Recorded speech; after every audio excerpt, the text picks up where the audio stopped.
I never used to think that I lived on a fixed income. I didn't think about money very often. I do now.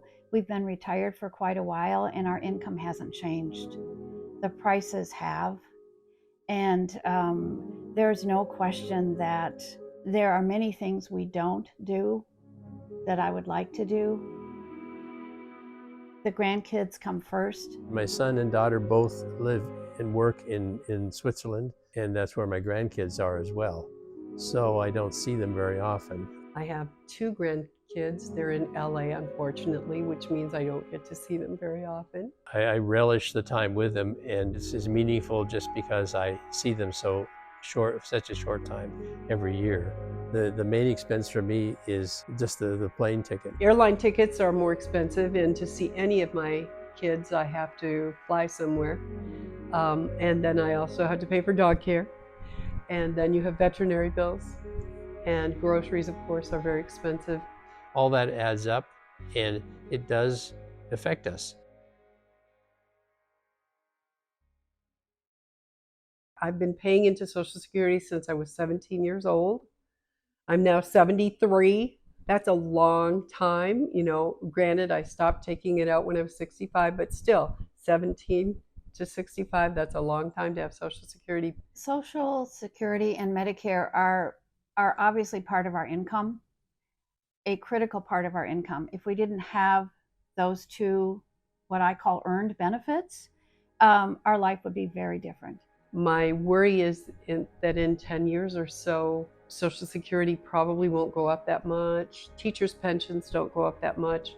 So I'm going to have to I have had to learn, as a widow, have had to learn to watch my pennies. I talk to friends who take their grandkids on, really neat vacations. And for me, I can't even afford really Disneyland because for three of us to go, it's like $400 per day. I worry a lot about my grandkids. Through much of my adult life, we heard conversations about each generation wanting the next generation to have a better life. There are many people that are working that do not have a 401k at work. They don't have a pension. They don't have any benefits that they can fall back on in the future when they retire. And Social Security is that one thing that they should be able to continue depending on. It's frustrating to me that Congress isn't able to come together and figure out a way to make the program sustainable into the future so that my kids and grandkids have the benefits as well.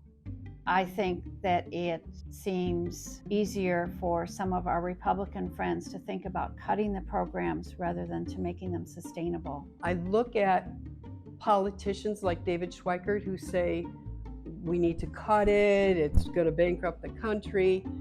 That's the wrong attitude. The attitude they need to take is that we need to figure out how to fund it, because we're going to have a lot of senior citizens on our hands that won't have anything to live on if we don't. I think one of the problems with David Schweikert not appreciating how important Social Security is for grandparents who have grandchildren. They want to get together, they want to do things with them, they want to go visit them. A lot of times they're not in the same city, and so you have to buy tickets to go there, or you have to drive there long distance. So yes, we depend on Social Security.